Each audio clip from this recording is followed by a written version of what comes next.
जिसके प्रभाव से हेलो मनुष्य दोस्तों, सांसारिक देखिए दुख कलेशों से संतान दूर साथे की होकर कथा सुनिए। एवं पुत्रवान हो जाए।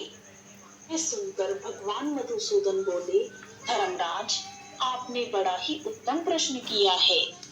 संबंध में मैं आपको एक पौराणिक इतिहास सुनाता हूँ। पूर्वक सुनिए।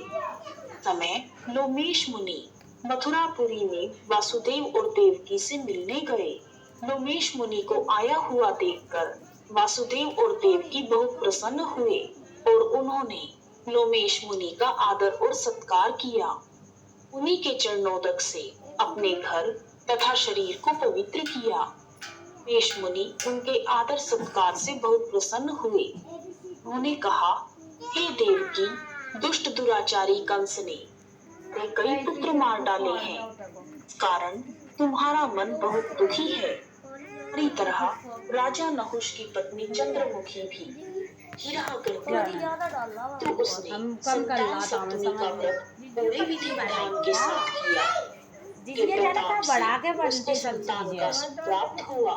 यह सुनकर देवकी ने हाथ जोड़कर मुनि से कहा, हे ऋषिराज, कृपा करके रानी चंद्रमुखी का संपूर्ण वृतांत, इस व्रत का विधान मुझे विस्तार से बताएं, से मैं भी इस दुख से छुटकारा पा सकूं।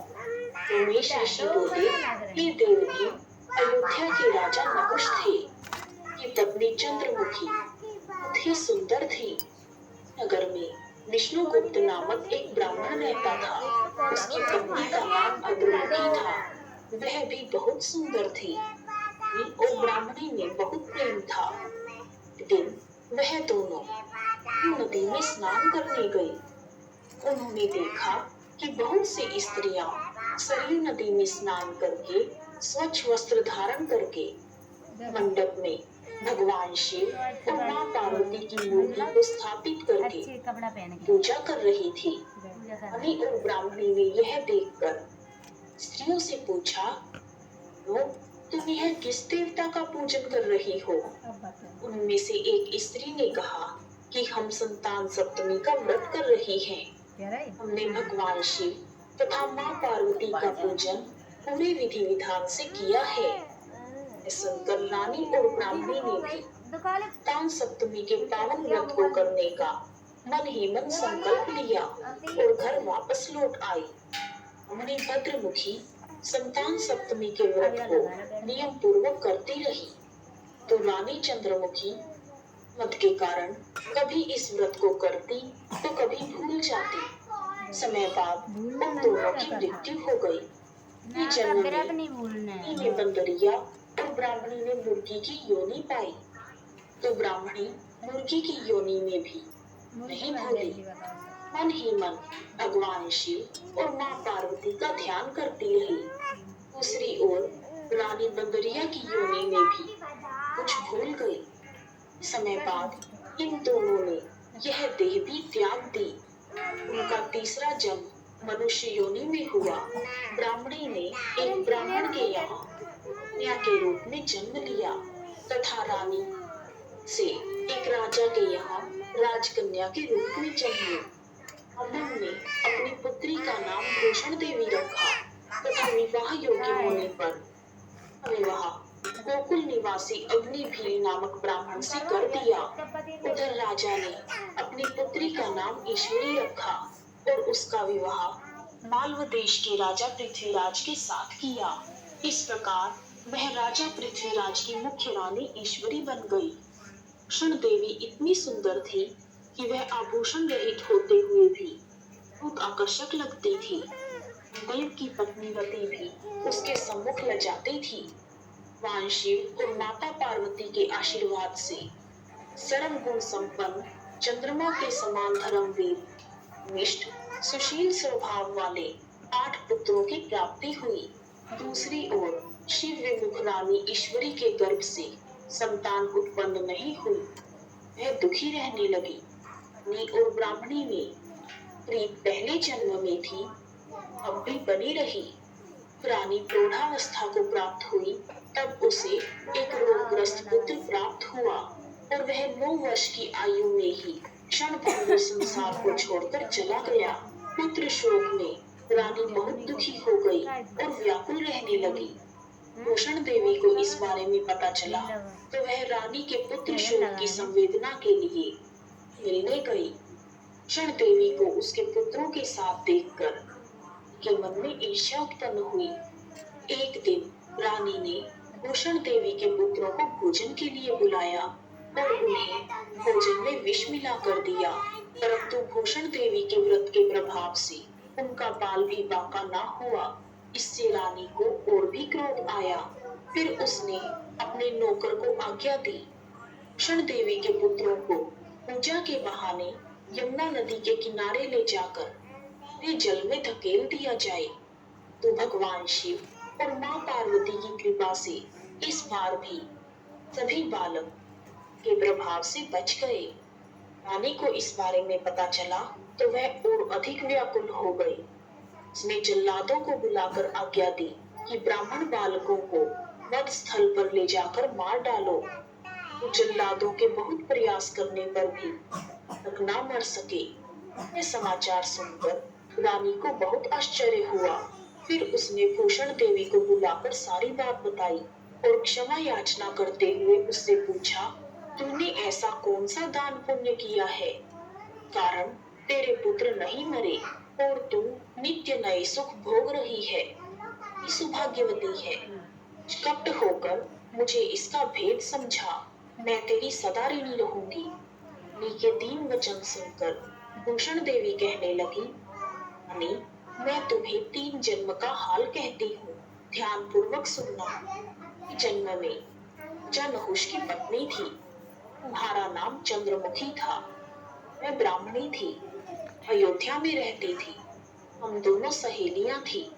दिन हम दोनों सरयू नदी में स्नान करने गई। श्री स्त्रियों को संतान सप्तमी का व्रत तथा शिव पूजन करते हुए देखकर हम दोनों ने इस उत्तम व्रत को करने की प्रतिज्ञा की थी। तो राजमद के कारण सब कुछ भूल गई। उन्हें झूठ बोलने का दोष लगा, ते तुम आज भी भोग रही हो। मैंने इस व्रत को पूरे श्रद्धा भाव से नियम पूर्वक किया है और आज भी करती हूँ। श्री जन्म में बंदरिया के रूप में जन्म लिया और मुझे मुर्गी की योनि मिली। भगवान शिव की कृपा तथा व्रत के प्रभाव से उस जन्म में भी भगवान शिव का नाम नहीं भूली, निरंतर उस व्रत को नियम पूर्वक करती रही। इस जन्म में भी यह संकल्प याद नहीं आया। लगता है हमारे ऊपर जो यह भारी संकट है उसका एकमात्र यही कारण है, कोई दूसरा कारण नहीं हो सकता। इसलिए इस बार तो संतान सप्तमी का व्रत करना जिससे तुम्हारा यह संकट दूर हो जाए। लोमेश ऋषि ने कहा, भूषण देवी के मुख से अपने पूर्व जन्म की कथा तथा व्रत संकल्प आदि को सुनकर को पिछली सारी बातें याद आ गई। मैं पश्चाताप करने लगी। रानी भूषण देवी के चरणों में पड़कर क्षमा याचना करने लगी। भगवान शिव और माँ पार्वती की महिमा के गीत गाने लगी।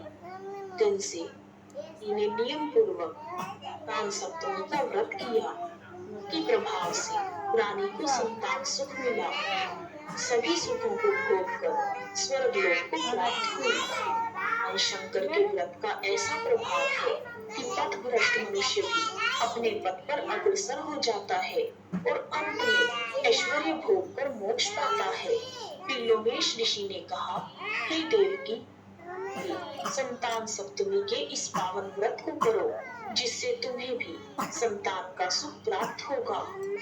इस ऋषि की बातें सुनकर देवकी हाथ जोड़कर उनसे पूछने लगी, हे ऋषिराज, मैं इस व्रत को अवश्य करूंगी, तो आप कल्याणकारी एवं सुख प्रदान करने वाले व्रत का नियम तथा विधि विधान मुझे विस्तार से बताएं।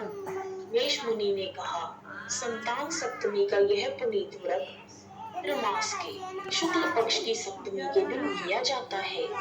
दिन ब्रह्म मुहूर्त में उठकर किसी नदी या कुएं के पवित्र जल में स्नान करके वस्त्र धारण करें। भगवान शिव मम्मी कैसे लगवा रहे हैं पार्वती की मूर्ति पर स्थापित करें। कौन सी के लगा रहा है ये समूह सोने या चांदी की तारों का रेशम का एक गड्ढा बनाए।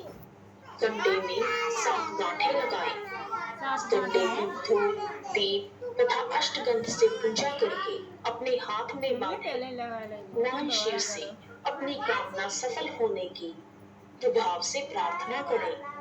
बाद 7 पुए बनाकर भगवान को भोग लगाएं और 7 ही पुए और अपनी सामर्थ्य के अनुसार सोने या चांदी की एक अंगूठी बनाकर इन सभी को एक तांबे के पात्र में रखकर शुभ चार विधि से पूजन करके धर्मनिष्ठ सत्य पात्र ब्राह्मण को दान में दें। उसके बाद 7 ही पुए स्वयं प्रसाद के रूप में ग्रहण करें। इस प्रकार इस व्रत का पारण करना चाहिए। इस व्रत को करने से भाग्यशाली संतान उत्पन्न होती है। अंत में मतलब कह रहा है कि साथ ही चीज खाने होती है। हे देवकी, मैंने तुम्हें संतान सप्तमी का व्रत पूरे विधि विधान के साथ बता दिया है।